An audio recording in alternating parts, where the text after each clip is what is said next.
Actually wanted to continue while you're pulling that up again. I can continue and talk a little bit about what we see as educators. So we're a smaller department, but we do go and talk really in a holistic way about what the issue of teen dating violence and how it's connected to everything else. So we know that media literacy, what we see out in the media, is kind of what shapes, I think, everyone's lives, right? So our relationships, what our expectations are. We become socialized often by the media. We get our messages from the media, which is why it's so important to actually talk about this specifically and contextualize pornography. We know that people are viewing porn at an earlier and earlier age, and with access to the internet, it's super important that we provide context and give information about literacy, what it means when we see something out, not only in the media, but specifically pornography. So Danielle, do we have it now? Yes, I Yep, see. absolutely. Thank you. All right, so a brief note, again, I've already said thank you now 3 times to the conference organizers, but truly, we are honored to be here, especially in continuation of Daisy's legacy. This is a couple of photos I mentioned a few years ago, work for another organization. We hosted a screening of Audrey and Daisy, and it was a group of my incredible young leaders against violence who took on these conversations themselves. This is high school youth. So just a very small snapshot of Daisy's legacy and how much she's impacted myself personally and so many thousands of people. So we are just really honored to be here today in honor of her as well. All right, so Rebecca gave a great intro, and really, like I said, the 30 seconds of our chatting before we pulled up the presentation gives you a great preview of the sorts of things we'll be talking about this afternoon. The first is to provide general context, because like we've said, this isn't something that gets talked about a lot. Many of you on the call might have similar, education prevention positions, or at least have these conversations regularly around consent and sexual violence. But it's very rare. As I said, I've been in this work for about 5 years, and Rebecca as well for a number of years. This is still new to me, and it's something that we should be much more comfortable having conversations from every sort of angle. And then we'll talk about critical consumption. That's really the goal of today. You might be familiar with the sort of trend in what's called media literacy, news literacy. We're taking the same approach, to porn, but this isn't either a negative or positive endorsement of porn, just talking about how it might impact us in different ways that we don't know about. So that includes this third point here, which is potential risks and possible benefits of using pornography. All right, so this isn't the only time today that I'm sure there will be sensitive topics discussed, and our work is in the context of sexual violence. We'll talk a little bit about consent. So this is just a note to say all day today, hopefully you've been told this, take care of yourself, whatever that means for you. If you need to take a step away from the computer, deep breaths after it's done, whatever it means to take time for yourself. We actually, in the context of this presentation, we don't focus too much on sexual violence. There are no, we're not sharing clips of pornography or anything like that today. So don't be concerned about videos or images as potential triggers. Why are we talking about this? Hopefully you already have some sense, and that's why you're here this afternoon. Again, this is in the context of our larger work, especially around consent. Exactly as Michelle was saying, that we talk about consent, ways to communicate things that you like, things that you don't like. And I would say it's unusual to have a positive portrayal or any portrayal at all of consent in pornography. So that's one of the larger issues we'll talk about. And of course, all of this is in a larger culture of objectification. So how does porn play into these various types of media and images that I'm saying we as in people, but especially young people, are exposed to all the time? And then lastly, people watch porn, so we should be talking about it. Oh, I meant to give a warning before this image. It always catches me off guard. This is just, again, about the greater culture of objectification we're talking about. Obviously, these are not pornographic images. These are advertisements. But this is just to give you a preview, and again, that contextualization of what we're talking about when I say we're inundated by images like these every day, right? So a greater trend or kind of theme of what we'll talk about is the potential for sexualized or objectified images to play into the normalization of violence. As you can see, I would say especially the Dolce & Gabbana ad here. And then this is just kind of a pet favorite of mine. This is an American Apparel shirt that's unisex, how it's advertised for men versus how it's advertised for women here. So now shifting gears into talking about basic definitions. What is porn? What do we mean by pornography in the first place? So this is a really great quote. It's I know it when I see it. So this is actually Justice Stewart from the Supreme Court, who was talking about a case in 1964 about obscene material. There's no way to describe pornography to him, but I know it when I see it. So the definition is kind of a little not loose, but it's hard to describe entirely because of the dynamics that often are in place when it comes to pornography or just obscene material. Danielle, if you want to go to the next slide. So let's talk about just the definition. So this pornography generally can consist of sexually explicit movies, videos, pictures, texts, or other material created to cause sexual arousal. So this actually could go from anywhere to the videos that we see on popular pornography websites, or even if you think of just stories and sexual stories that we, popular culture novels, 50 Shades of Grey. If you've ever read that book, if you ever read those chapters, I mean, they get steamy, they get very, very graphic. The artist or the author is very descriptive when it comes to that. So that actually can be classified as pornography. But specifically when we're talking about web-based pornography, that really includes a variety of material and genres that depicts diverse sexual scenes. So there are specific actually categories when it comes to pornography that we'll show on the next slide. So this actually was if you want to go to the next slide, this is actually a really great, what is it called? Module, a layout of what types of pornography are out there. So I'm going to start first with all the things on that left-hand side, the one that are legal to produce. So we have educational videos. Those videos tend to be for, sex ed classes, things that you might use in school that tend to be a little bit, less sexually explicit, but more the purpose is to provide education. And then there's mainstream pornography. So there's a variety of categories. So we have consensual pornography or vanilla. So how we categorize that, even just saying, right, there's consensual pornography, like that, as if that needs to be differentiated from other forms of pornography is kind of is something to consider. But there's also, incest themed pornography. That's actually a big, large portion of what of some of the more popular porn genres there are. There's barely legal, so things that are depicted or individuals who are depicted as under the age of 18 or barely the age of 18, right? There's kink and BDSM. When it comes to dominance and submissions and masochism and help me out with this, Danielle, sadism, thank you, anime, so even cartoons. So this actually doesn't even have to be necessarily anime, from Japan, but also there are types of pornography where it's actually common adaptations from American shows, right? So there's Simpson porn, there's Family Guy porn, there's a lot, any sort of cartoon that would get involved with that. Danielle, I actually saw you unmuted yourself. Did you want to add to that? Yeah, I was just saying there kind of reanimations, or like you were saying, portrayals of Disney is one that I've heard about quite a bit as well. Yes, yeah, the sexualization of Disney princesses, right? As if the Disney princesses, I mean, they're already sexualized in a different way, but that's for another story.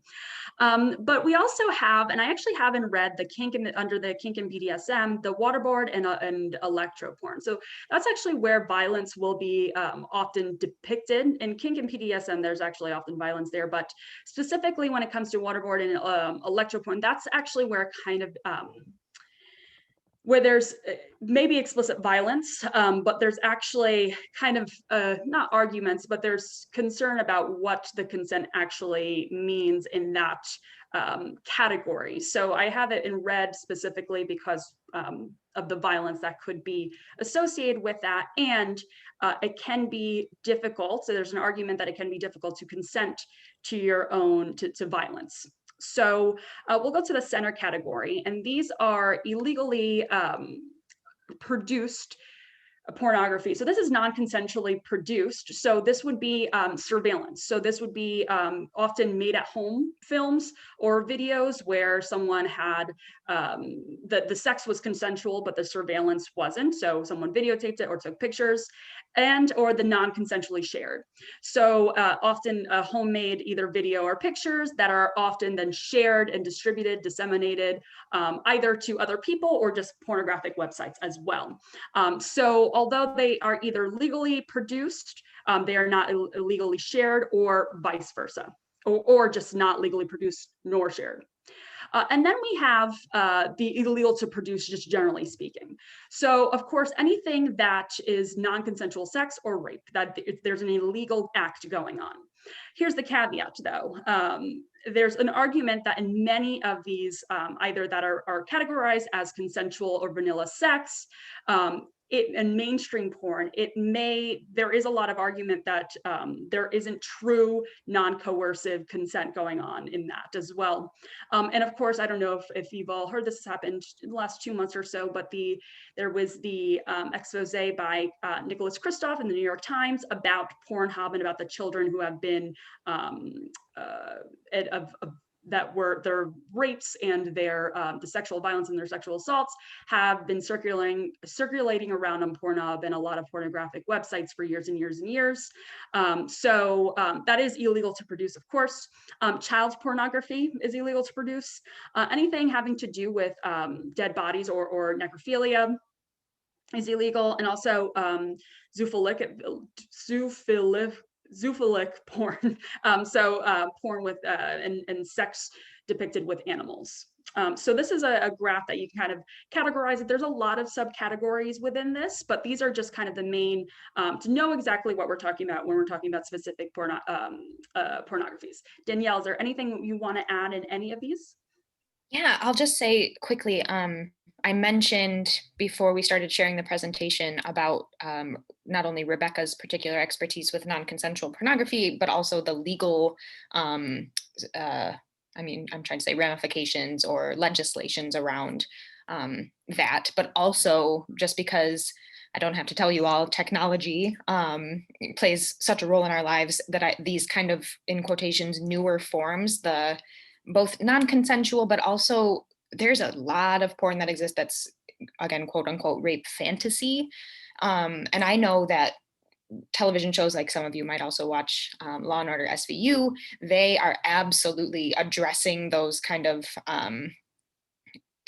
just again, the role of technology and how that's played into some of these real life scenarios that we hear about in the news, but also a couple of instances where there was again, this is a fictional scenario, but it was a setup that this person wanted to have a rape fantasy on a webcam, but they didn't. They had been hacked so that these messages were sent out. So it's just this area of legislation that is new, and it's very, very, strange isn't the right word, but it's just very difficult to navigate. But definitely a lot of popular media, things like SVU, other television programs, are taking these subject areas head on because we are hearing more about these kind of cases. And to add to that, so that's just something that was a little in my expertise, and a lot of what the work that I've done in direct client services is with the distribution of non-consensually created or shared intimate images. And there's a lot, and I'm sure that many of you may be aware, there's a lot of, for years, there's been a lot of controversy and criticism of Section 230 of the Communications Decency Act. It's gotten a lot of popular attention within the last year or so, about specifically who was accountable for either illegally or non-consensually posted images on websites. Who is responsible for that? Is it the tech companies, or is it the publisher, or is it the person, the third-party user? So there's a lot of actually interesting legislation that's coming out, and just a lot of new legal avenues that it's actually really interesting and quick and new. And I highly recommend you taking a look into some of the newer cases that are going on. And if you want to chat afterwards and nerd out about some legislation, I'm happy to do that too. But let's move on. So let's talk about how porn is created. And we're talking about legally produced and mainstream porn. It tends to be made on a set with performers. So they're going to be chosen by and recruited based on a body type to fit a particular character, whether it be barely legal or this incest themed, or, a plumber, or a lot of these scenarios that we often see in sexual fantasies. They are cast for that part. Typically, the discussion of the storyline, it happens beforehand. Now, a lot of times what we don't see the storyline beforehand, right? We don't see the plumber and the person at home, meeting. It's usually we just see the sexual interaction. But typically this is what happens. But the goal is not the pleasure of the performers. We have to remember that the goal is the fantasy of the viewer. The purpose of the film or the video or the act is for the viewer. Similar to any sort of movie that you were to see, the goal of, maybe Lord of the Rings, right? It is not about actors having fun and showing their art.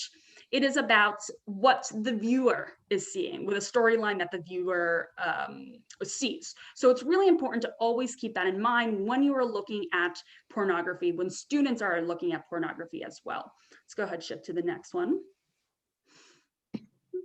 Unless you want to add. All right. Yeah, just quickly, because this is previewing our next sort of topic area, which is the gendered idea. So first, a lot of the information that we're sharing is in these kind of binary terms, because unfortunately the current research is as well. That's something that obviously there's a progressive research. It's happening, but it's slow. So our language is binary because the research is binary. That's not to excuse it. But one thing that is very common in these conversations about porn consumption, like Rebecca was saying, it's very much about the viewer-based production of pornography. And oftentimes that brings in the idea of the male gaze that you might be familiar with. So for me, one of the best examples of this is what you might think of immediately that lesbian porn looks like. Do we think that most of the time the women who are in these productions are actually lesbians, or are they portraying the male fantasy of what a lesbian relationship looks like, right? So this is another sort of tongue-in-cheek introduction to this gendered dimension, because this is an actual book that exists called Porn for Women. And I just roll my eyes at these kinds of examples, because I mean, I understand the sentiment behind it, but the reality is that women absolutely watch and consume mainstream porn as well. So this is one example from the breakdown of Pornhub's viewership. And so first, you may see some interesting categories here. Also very clear is the objectification of sometimes races, sometimes cultures, ethnicities. So that obviously is a whole thread of the conversation that we could get into. But in particular, I want to draw our attention to the top viewed for women's categories, which happens to be lesbian. A lot of different sort of perspectives on why this might be the case. First of all, in terms of sexuality. Women tend to be more fluid than men. So some people will say, well, maybe they, are particularly aroused by lesbian porn. That's absolutely possible. But also, it's definitely true that lesbian porn happens to feature women's pleasure on a kind of not just higher level, but that's the entire point of lesbian porn. Whereas kind of what we might think of as like straight normative pornography is limited to literally like blowjobs, penetration, it's over in 2 minutes, right? Because it typically is created. And I should say on these sites that are free, like Pornhub, YouPorn, those other types, they're clips of a longer segment. Maybe a full pornographic film could be an hour long, but on the free sites it might be 2 to 6 minutes, so it's limited to that particular activity in the first place. But anyway, that's just opening up the dialogue about one of the reasons that lesbian porn is so popular with women. It features women's pleasure in a way that straight porn does not. Rebecca, do you have anything to add on this slide? No, just to reiterate the objectification and the fetishization of and how much the focus of these categories are based on the heteronormative, the male gaze. So if you see what men tend to be interested, Japanese, so the fetishization of Asian women, of Japanese women, the idea that of just major gender roles, the gender stereotype that, what male is dominant, the woman is submissive, the amateur category too. So this has to do with the power dynamics that are often inherent in someone who is very experienced versus somebody who isn't.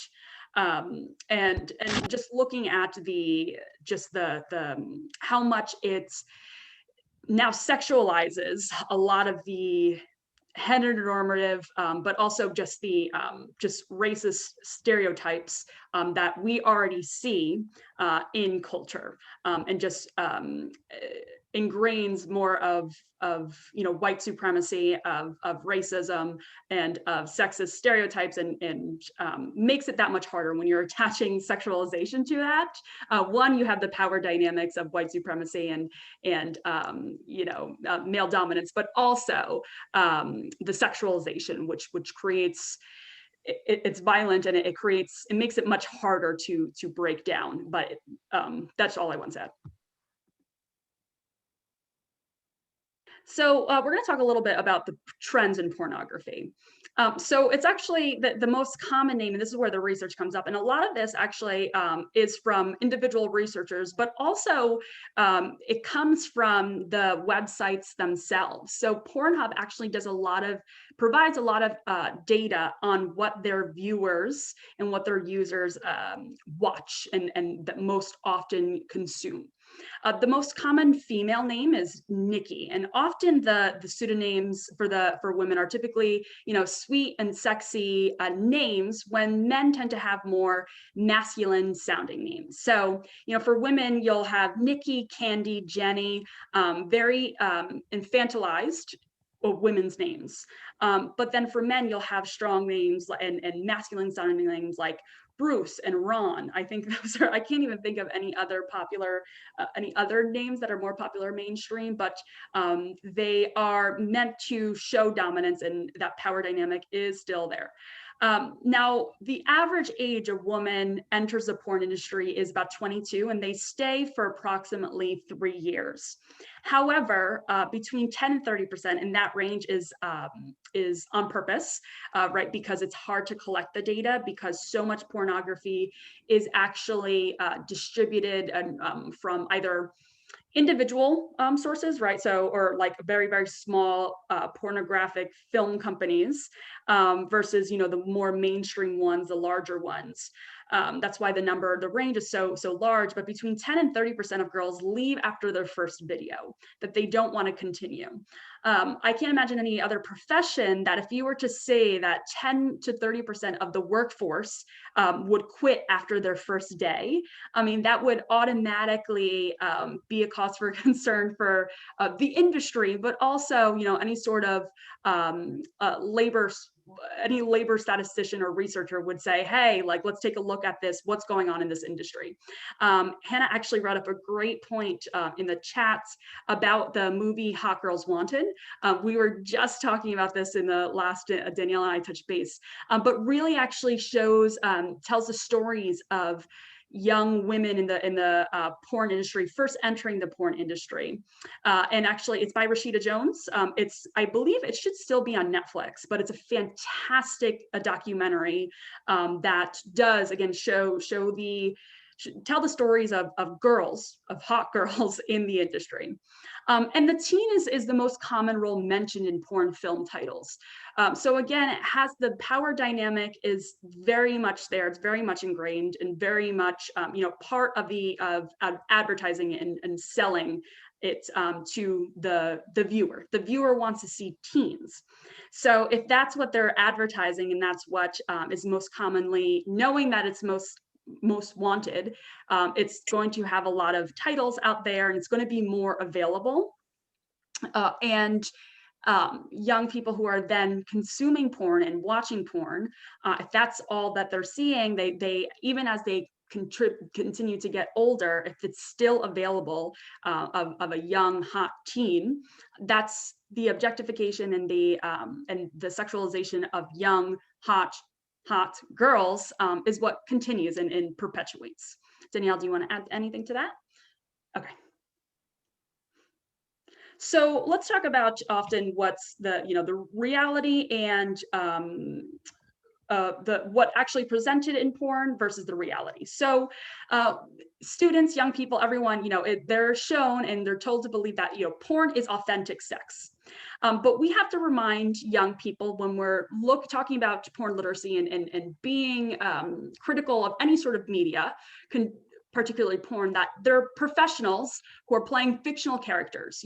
Candy, Jenny aren't real people.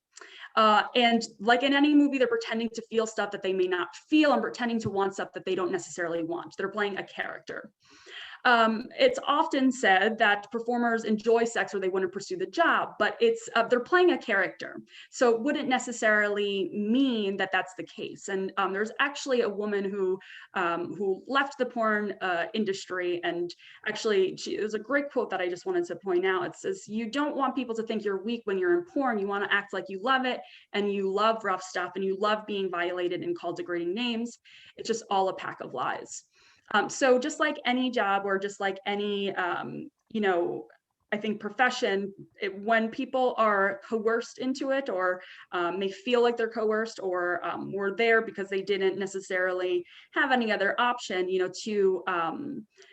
often people feel like they need to justify it and, as a part of either their defense mechanism or whatever it may be, they may feel like they need to, they can't share how they actually feel about what's going on, even if they're not actually enjoying the job. And 62% of performers report having anal sex on camera. But what's important to note is that the Journal of Sexual Medicine reported that almost 3 decades ago, so in the 1980s, 16% of women had tried anal sex. However, 62% of performers are having anal sex on camera. It's may not be causation or correlation, we don't necessarily know that, but about 20 years later, the number had doubled to 32%. So there could be a correlation between what people are seeing in pornography and feeling pressure to engage in anal sex, because so many women didn't engage in it before, now they are.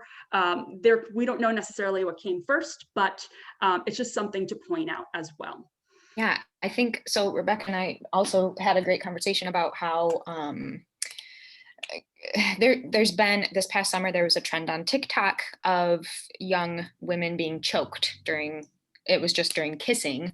But it's a greater conversation about how these trends impact actual behavior.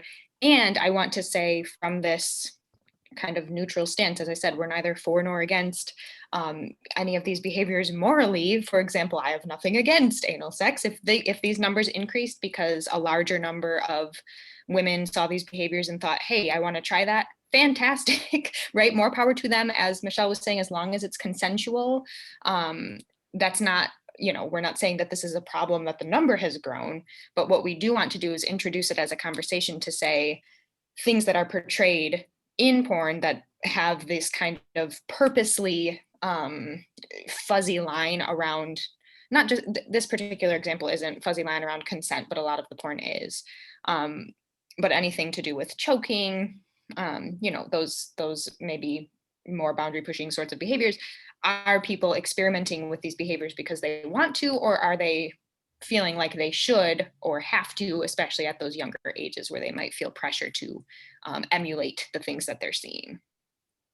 So that is a good segue into what we're calling a critical lens, which again is not from an anti or a pro porn stance, just informed by the literature. And this is our conversation about how pornography in particular can contribute to harmful stereotypes, behaviors, and this greater environment of violence. Okay, so there are, I'm sure I don't have to tell this particular audience, multiple schools of feminism. There are many, many viewpoints within these different categories of feminism. You're not a good or a bad feminist if you feel one or the other way about porn. But we do want to kind of run through the sort of contrasting viewpoints. So pro-porn feminism, liberal feminism, sex positive feminism often take the stance or the idea that sex work and pornography can be empowering on the level of an individual woman. And this is in conversation with the idea that, of course, women have been objectified for so long that it is an act of one woman making the choice to take back that power.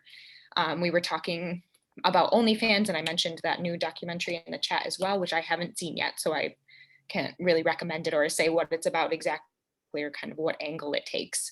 But a lot of the conversation around OnlyFans is that it does move away from the industry-based idea of porn, so that the individual person is in charge of what gets shared. And again, that's something, actually, now I have to find this this researcher's name again. She does particular work on women of color participating in sex work and how it's a reclaiming of that sexual power. So that's that second point there. And then the other kind of common thing we hear, and I have to remind myself who brought this up in the chat, Kay just now made a great comparison, because one of the most common things we hear is that, well, all jobs are potentially exploitive, right? Like, think of being a waitress. It's not like you walk into that job and are having a great time all day, right? But sex work, and which is separate, by the way, than pornography. Obviously, those are two different organizational sort of employments. But in the same vein, they're held to this different standard of it should be different, or if you're not loving your job, then it's, it's the only kind of profession that is held to that standard at all times. And on the contrasting, a view that, again, to hit Danielle's point, this is neither to say we are, one school of thought is better than the other, but these are just showing different schools of thoughts. So anti-porn feminism often is associated with second wave feminism.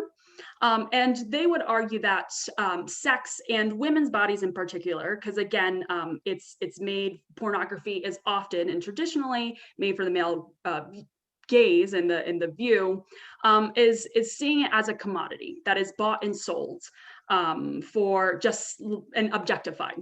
That inherently it is exploitative. If we're going to talk about the film, the documentary Hot Girls Wanted, part of what they talk about specifically, is the recruitment. And it is of people who are inherently vulnerable, of women of color often, responding to a Craigslist ad that it's quick money, right? So it's women in college age too. So often either, if it doesn't matter if you come from an affluent family or middle class or a lower income, college students, kind of across the board, are tend to be in need of quick money. So inherently, there's an exploitation that is there. People who absolutely need money, we're going to prey on those people. It's often equated with prostitution too. So pornography and prostitution and sex were like, they're some overlapping, but some but they are different categories. It is the commercialization, the sexual exploitation of prostitution on film, right? So it's prostitution on film is often an argument. There's also the unequal power dynamics that are inherent in that, especially when there is money involved. It's inherently coercive to give somebody money to have sex. So it is, you're paying for consent, or you're paying for and rewarding somebody for engaging in sex or engaging in performative sex of that matter, because there's a power dynamic there. And a larger argument that anti-porn feminism will make is that it desensitizes violence against women. So something we were speaking about before is, the prevalence of strangulation and choking in pornography now. So I think for a lot of people, or the idea of strangulation or violence during sex, I think for everyone here, right? If it is violence, right? No matter what.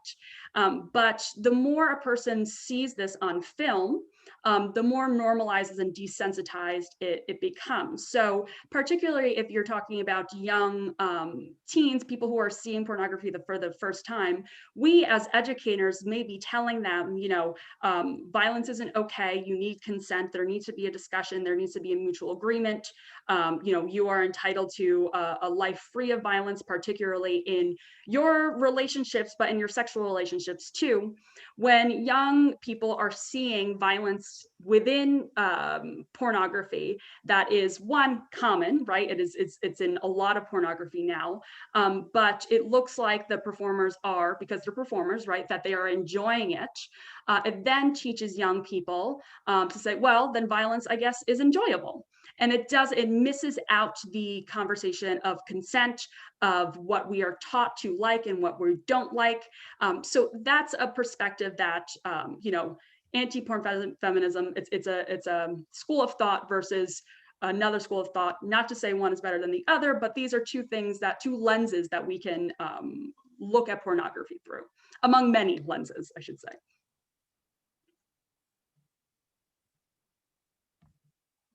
Was this me? I think it's me.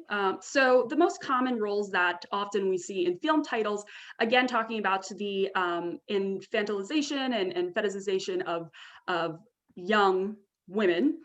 Teen is most commonly cited. So this is actually from a study that is based in, there's actually a formal database within the pornography industry of mainstream, legally produced, with a film company produced films, pornographic films.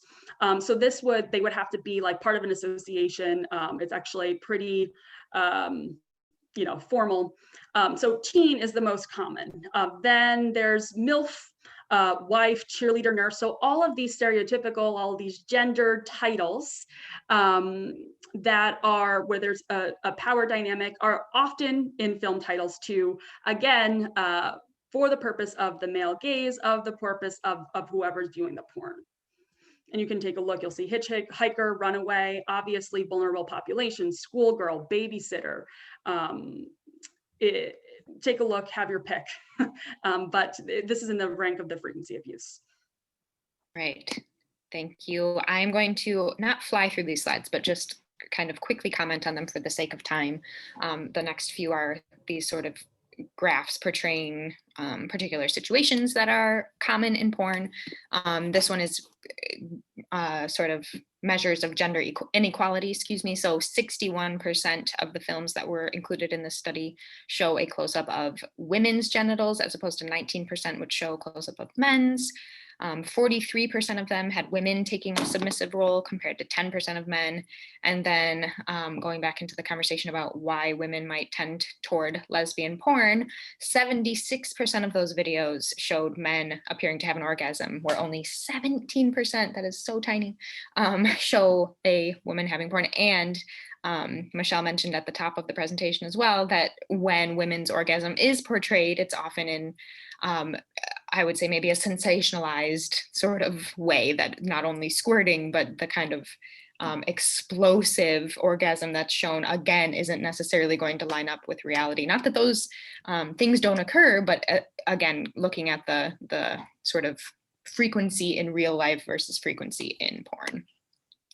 And then we have, and I actually just was sorry to just add, you know, the way that women often have orgasms that are, it's depicted that women have orgasms, that it's just through vaginal penetration rather than most women do not orgasm from vaginal penetration. There needs to be clitoral penetration, but you know, this performative, over the top, crazy you know, orgasm through something that often that's not the way that an orgasm happens. So it's like this mismatch of the two. Just wanted to add that. Exactly. Thank you. Absolutely. So these are aggressive behaviors. So any kind of physical aggression, 88% of videos had some kind of physical aggression, 54% had gagging, 37% had hair pulling, 12% had pinching. And these were aggressive acts that exist in those videos. 94% of the time, the targets of aggression were women. That is huge. 70% of the time, aggressors were men, and 95% of targets responded with neutrality or pleasure to those aggressive acts.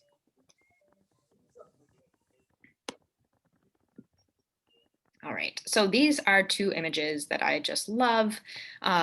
The first one says, yeah, of course I watch porn. I would never date a girl who's done porn though. And the second says, I love strip clubs, but I'd be really embarrassed if my daughter ended up in a place like this. And I just think these are perfect portrayals of what we might call the double-sidedness of consumption, that oftentimes individuals are happy to participate in the consumption of porn, of sex work, while simultaneously sort of vilifying the women who participate. So this goes back into that conversation about it absolutely is the case that an individual might choose to participate in porn, participate in sex work, and feel a sense of empowerment. But the consumer side is another whole area we could talk about for 50 minutes, so we won't.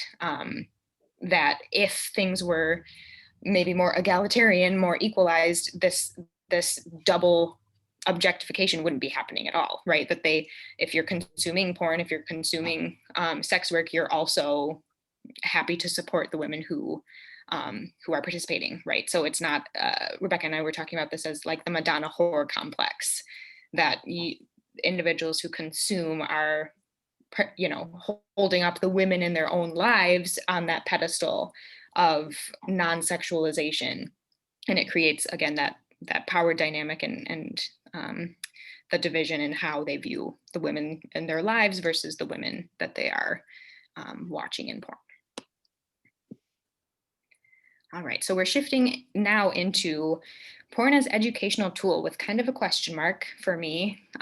We talked about, again, at the beginning, it is often the case that young people are using porn as education because, again, a whole separate conversation we could have about the problems of sex ed in the United States and lack thereof.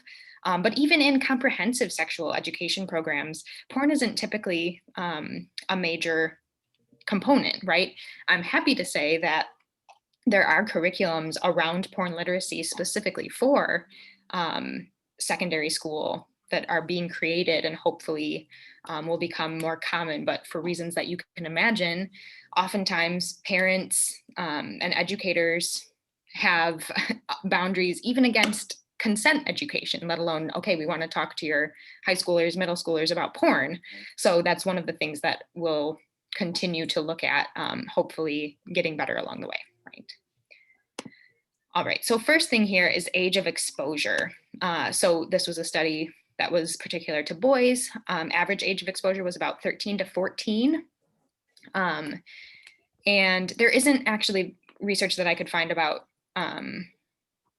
average age of girls exposure, but again, this is often a replacement for sex ed, or it's being used as an educational tool. And I will say, as a sort of side note, that oftentimes early exposure, so even younger than 13 to 14, is a tool of grooming. That's a component of child abuse. So definitely just something to have an ear out or an eye on, is if someone is talking about mentioning or anything like that. Very early exposure to porn, oftentimes that's associated with sex abuse.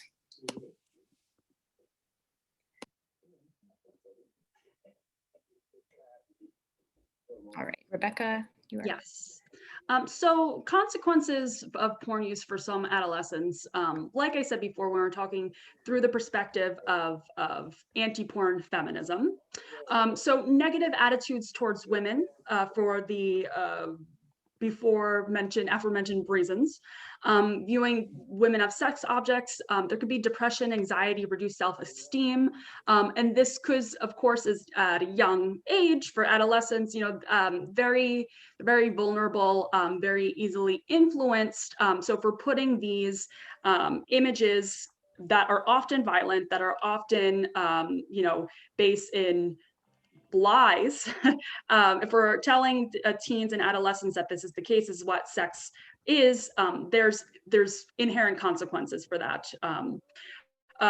It shows and teaches teens about performative sex rather than authentic, less satisfaction, right? Because if you are seeing what's supposed to be happening, right, in pornography, and then it's not actually happening, there's going to be this false expectation, preoccupation with sex, even non-condom use too, which is a concern, because very rarely within pornography do we see condoms being used. Sexual aggression, unhealthy dating relationships, and concern about one's body not being good enough. We can go to the next one. It's hard to tell. Oh, go ahead. Sorry, I'm also answering some direct messages in the chat at the same time. So this is another important component in terms of consequences and using porn as an educational tool, is the overall lack of use of birth control, right? Which I would say, again, I don't have numbers on this, but it is relatively rare that we see even condom use, let alone any other form of birth control. So that is an important missing aspect. If this is where kids are getting some of their sexual education, they're missing some of the important pieces. And the same goes for consent. I mentioned this at the very beginning as well, that it is unusual to see explicit consent, or at least, again, as I mentioned, those clips are often what we see, not the whole sort of narrative story. So especially in the shorter versions, we're rarely seeing a portrayal of consent at all, let alone a healthy, good one. All right, and so I like to summarize this sort of as similar to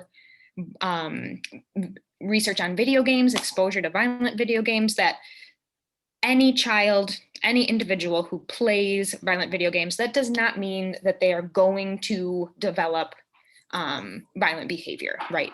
It is linked to potential problems down the road for particular segments or under particular circumstances, right? That doesn't mean every individual is going to develop a problem. That doesn't mean every individual is going to become addicted to porn, right? But where there is particular concern is when there is extremely high frequency of consumption, individuals who do seek out violent content, and if there are other risk factors present. All right, so we're moving into potential benefits, and you see I have a question mark here because these are very, very early research based. So I'll keep this open in case you have benefits that you might like to add to this shorter list here. But some research has shown that because it is true, pornography shows a wide array of body shapes, body types. Some have found that the diversity that's featured, and again, I mentioned that it's often objectifying, right? It's not necessarily positive portrayals of diversity, but nonetheless is associated with greater body acceptance, sexual orientation acceptance, increased self-esteem in some cases, and then sexual technique. So it is possible that young people are able to learn some things that they want to try. We talked about healthy communication of saying what you want to happen. And then with adults, some research has shown more egalitarian attitudes, favorable attitudes toward birth control it's associated with, ability to articulate what you want, increased intimacy, and of course, tension relief. And then this is a quick note to add, there would be potentially much greater benefit if it did actually lean into that educational route and add some of those components we talked about, explicit features of consent, taking on maybe there could be a category of educational pornography, right, where it's intended for the purpose of filling those gaps, so to speak, of sex ed in school.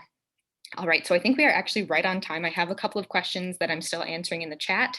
Otherwise, I'm going to stop sharing my screen so we can see you if you do want to unmute and ask a question or a comment, anything like that. We're happy to answer. I'll put both of our emails in the chat as well so you can follow up with us. Otherwise, thank you so much. This has been a blast, and I hope that you have a great time with the rest of the sessions, or that you did earlier today as well.